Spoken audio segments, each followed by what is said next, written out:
सावन में डीजे धमकई छै रे रे रे कि भौजी बम छमकई छै कि भैया बम सनकई छै।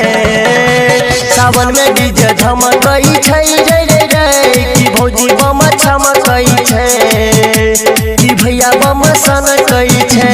कना पे लटके काबड़ी चल चल देवघर एकरा लोटकी सजल खूब छलकई छै।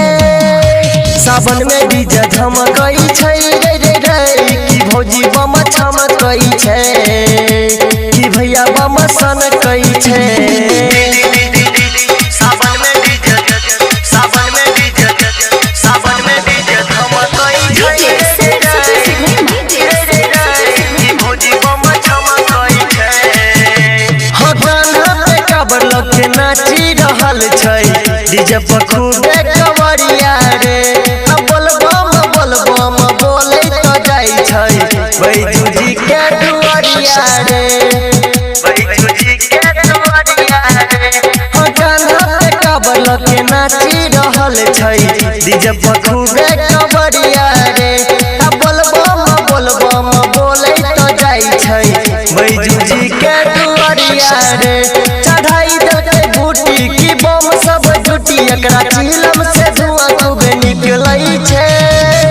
सावन में डीजे धमकई छै रे रे रे कि भौजी बम छमकई छै कि भैया बम सनकई छै। सावन में डीजे धमकई छै रे रे रे कि भौजी बम छमकई छै। हो सुल्तानगंज से जल भर के ई तो अइले बासुकी नगरिया रे। केना के चलते रहिया रे केना के चलते रहिया रे।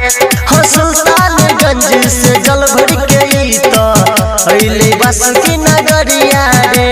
अपौआ में एकरा पड़ गेल छाला केना के चलते रहिया रे। राइटर भारती सरोज द के भंगिया के डोज गायक सतेंद्र सुमन संगे जाई छै रे।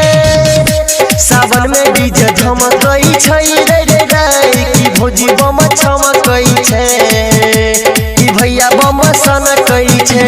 कना पे लटके काबड़ी चल चलके देवघर एकरा लोटकी सजल खूब छलकई छै। सावन में डीजे धमकई छै रे रे रे कि भौजी बम छमकई छै